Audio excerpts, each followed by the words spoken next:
This has clearly been a crisis unlike any our city or state has ever seen, and I think it's becoming increasingly clear that it's one that demanded a state-supported and guard-sized response. And the governor mentioned just a little bit ago that we have not seen this kind of mobilization since World War II.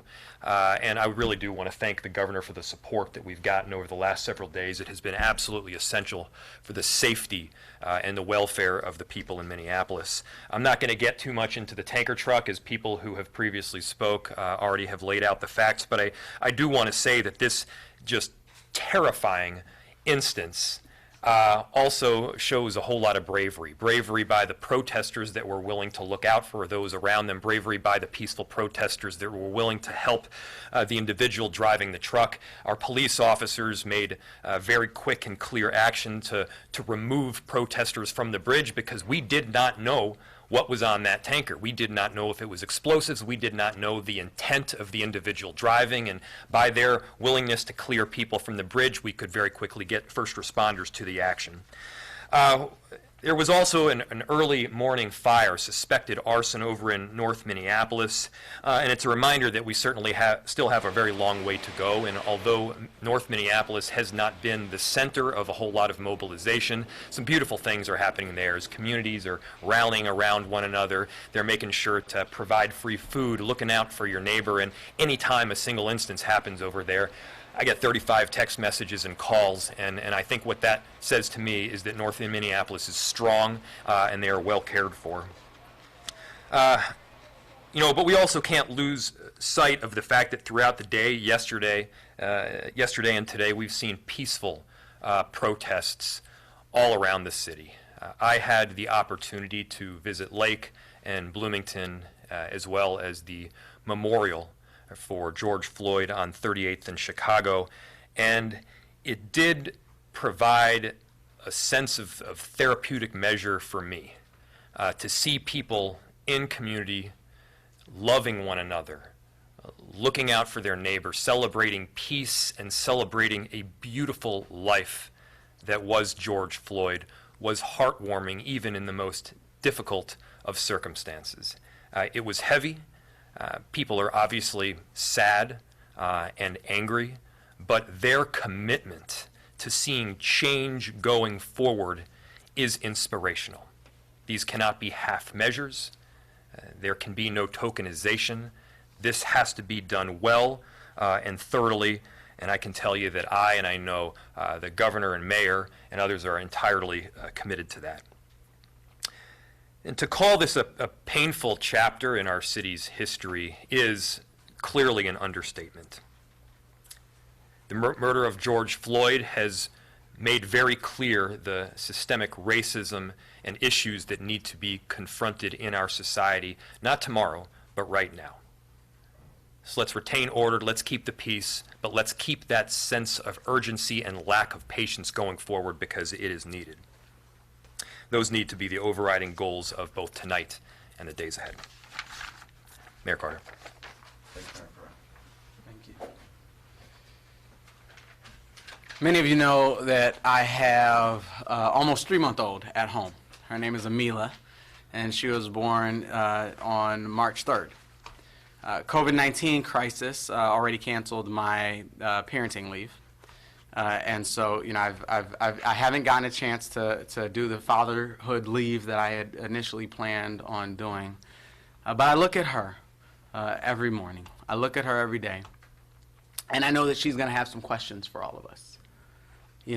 Growing up, I think about the conversations I've had with my grandparents and my parents about those days, like, when Martin Luther King was assassinated, those moments like Freedom Summer, those defining moments in our history that we look at our grandparents and our parents and say this was a really important moment, and we ask them to account to us for where they were and what they did. To the governor's point, when we've asked our grandparents about those historic moments, a commission and a task force report is unsatisfactory. The point is every generation I know has those moments that call us to be bigger than our biggest selves, that call us to work, that call us to action, that call us to do something. And in just the ways that we've asked our generations to account for those moments, my daughter, our children, all of our children and grandchildren will ask us to account for what we did right now, how we acted right now, how we answered this moment right now. Yesterday in St. Paul was a day that I'll look forward to telling them about.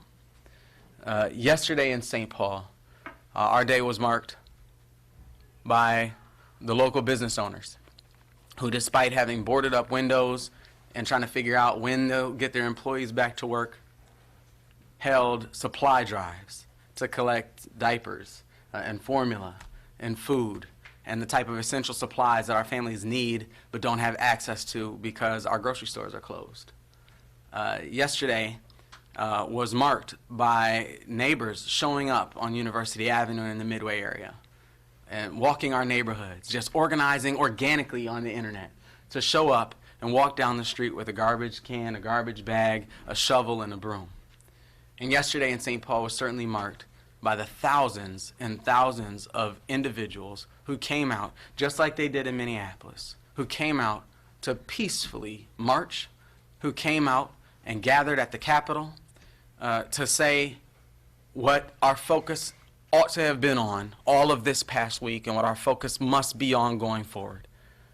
That George Floyd should never have died. He should still be alive. He should still be with us today.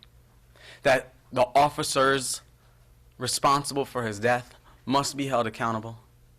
And that as we do this short-term work, we must commit ourselves to the long-term work of ensuring that we stop this pattern that has recurred in our community and in our country far too many times for far too long.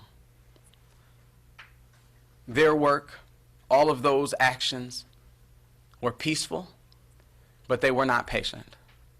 All of those actions were peaceful, but they were not quiet. And as we think about how we respond to this moment, as we think about what we'll tell our children and grandchildren about how we used this moment, how this moment was different than all of those other moments we've seen over the last 10 years, I'm confident that it'll be because we can say that we restored our peace, but that we never restored our quiet, that we never restored our patience, that we didn't satisfy ourselves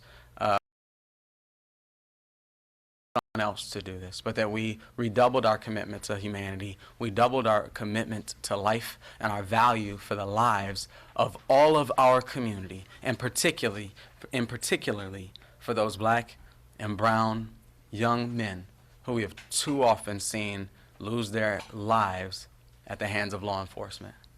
We have shifted, it seems, our approach in Minnesota and in the Twin Cities on the how. That's what's given us a chance to change the law enforcement tactics that we already heard about today. The how has shifted. Our community has said loud and clear that they're ready to work with us to dismantle all of those systems that cause these incidents to keep recurring and dismantle all of those systems that make it so difficult to hold someone accountable when they do. It's up to us. I'm looking forward to being able to share with my daughters, with our children, with our grandchildren, that in this moment we met it with peace, but never again quiet. Thank you.